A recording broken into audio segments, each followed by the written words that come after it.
Class में first आने का बेस्ट उपाय हेलो फ्रेंड्स, कोशिश स्कूल के एक बच्चा मेरे पास पसीना पसीना होके आया और उसने मुझे ये चैप्टर दिखाया, खाद्य संसाधनों में सुधार, इम्प्रूवमेंट इन फूड रिसोर्सेज। और उसने मुझे ये सारे पिक्चर्स दिखाए और बोला, मैम इतना जब खाद्य संसाधन है तब सुधार की क्यों ज़रूरत है? Good question.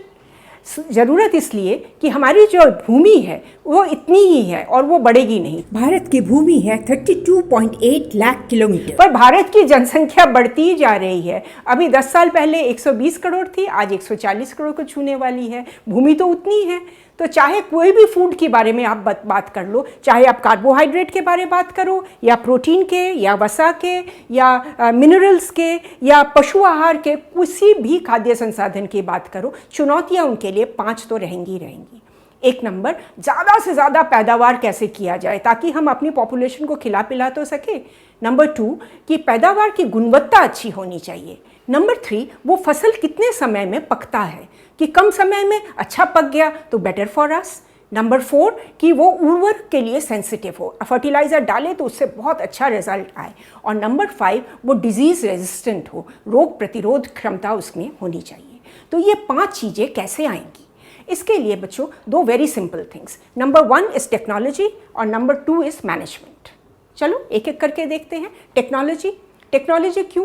फसल में हम कैसे विविधता ला सकते हैं? जितना विविधता लाएंगे उतने हमारे पास वैरायटी, उतनी हमारे पास अलग अलग तरीके के फसल। एक नहीं हुआ तो क्या हुआ, दूसरा तो रहेगा ही। विविधता कैसे लाते हैं?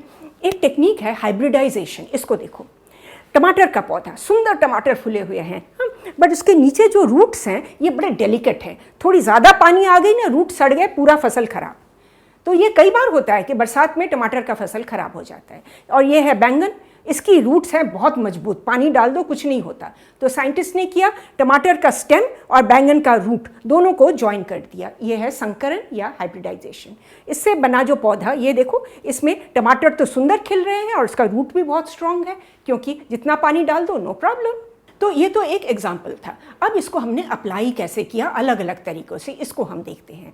एशियन राइस, इसकी क्वालिटी बहुत फाइन है पर पानी खूब पीती है, अगर बरसात नहीं हो तो नो पैदावार। और अफ्रीकन राइस है तो कोर्स पर कम पानी में अच्छा होती। तो साइंटिस्ट ने इन दोनों को क्रॉस कर दिया, दोनों को क्रॉस करके बना नेरिका राइस। क्वालिटी भी अच्छी और कम पानी में भी ग्रो कर सकता है। और देखो ये राइस टू राइस, इसलिए हम इसे कहते हैं अंतर प्रजाति और इंटर स्पीशीज हाइब्रिडाइजेशन। ये सिर्फ पौधों में नहीं, जानवरों में भी होते हैं। मुर्गी देखो, ये है लेघॉर्न मुर्गी, ये दुनिया की सबसे अच्छी अंडे देने वाली मुर्गी होती है, पर ये वेस्टर्न यूरोप के देशों में अच्छी रहती है। भारत में आके गर्मी में इसको तकलीफ होने लगती है, ठीक तरह ले नहीं कर पाती। तो इसकी क्रॉस ब्रीडिंग करवाई गई भारतीय मुर्गी या असील मुर्गी से। असील मुर्गी होती है लड़ने वाली मुर्गी, वो बहुत ताकतवर होती है। इन दोनों का जब क्रॉस ब्रीड हुआ तो जो लेघॉर्न बना, जो नई किस्म की लेघॉर्न बनी, वो अंडे भी अच्छे देती है और गर्मी में भी अच्छी तरह से रह लेती है। यही कहानी हुई गाय में। जर्सी गाय को माना जाता है सबसे दुधारू गाय, पर जर्सी गाय भी पश्चिम देशों की है, वो यहाँ भारत के गर्मी में टिक नहीं पाती है। तो इसकी क्रॉस ब्रीडिंग करवाई गई रेड सिंधी बुल के साथ और इससे जो गाय बनी, ये देखो, इसके दुधारू के दुधारू और ऊपर से गर्मी को भी सह लेती है। तो ये है संकरण या हाइब्रिडाइजेशन, जिसमें विविधता लाई जाती है और इससे स्ट्रॉन्ग प्रजातियाँ तैयार होती हैं। तो ये तो हमने केवल प्रजाति टू प्रजाति मैंने आपको बताया, पर 2 जाति के बीच में इंटरजीनस हाइब्रिडाइजेशन भी होता है। फॉर एग्जाम्पल, आपने देखो ये वीट और वो है राई, इन दोनों का क्रॉस किया तो बना ट्रिटिकेल। अब ट्रिटिकेल की रोटी बना के देखा गया, बिल्कुल बेकार थी, पर ट्रिटिकेल को जब पशु के लिए आहार के लिए दिया गया तो बहुत बढ़िया, हाईली न्यूट्रिशियस। तो एक और आपको मिल गया एग्जाम्पल। एक और तरीका है जो है जेनेटिक मॉडिफिकेशन, कि पौधा या एनिमल के गुणसूत्र में चेंज कर देना, क्रोमोसोम में चेंज कर देना। ये देखो, ये है कॉटन, ये था बिना क्रोमोसोम के चेंज के। और जेनेटिक मॉडिफिकेशन के बाद वाला जो कॉटन आया वो है, दोनों को अगल बगल में देख लो, देखो वो कितना बड़ा बड़ा आया है। तो ये है तीसरा तरीका जिससे हम टेक्नोलॉजी को अप्लाई करते हैं। तो हो गई टेक्नोलॉजी, अब हम जाएंगे मैनेजमेंट की तरफ। ठीक है, सबसे पहले मैनेजमेंट में हम क्या देखेंगे, भूमि को कैसे रिच बनाया जाए। अब पौधे हवा से क्या लेते हैं, कार्बन डाइऑक्साइड, ऑक्सीजन, नाइट्रोजन, पानी से लेंगे हाइड्रोजन, ऑक्सीजन, और ज़मीन से वो लेते हैं पोषक तत्व। For example magnesium, calcium, phosphorus, sodium और माइक्रोन्यूट्रिएंट्स जैसे बोरॉन, लोहा, तांबा, जस्ता, क्लोरीन, इन सब चीज़ों से। तो ज़मीन में ये सब चीज़ें कहाँ से आती हैं? आप उर्वरक तैयार कर सकते हैं घर पे ही, कंपोस्ट।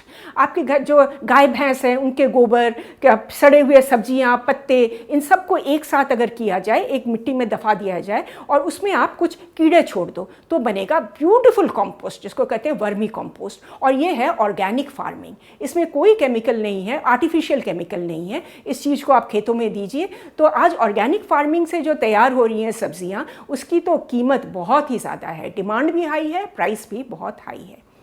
पर जहाँ बड़े बड़े खेत हैं, बहुत बड़े बड़े खेत हैं, कितना कंपोस्ट आप तैयार कर सकते हैं? वहाँ के लिए आपको ज़रूरत है केमिकल फर्टिलाइज़र। चलो, ज़मीन तो हो गया, अब हम जाएंगे सिंचाई पर, बहुत इंपॉर्टेंट। और आज जानते हो, आज भी भारत की बहुत बड़ी पॉपुलेशन रेनफॉल पे डिपेंडेंट है।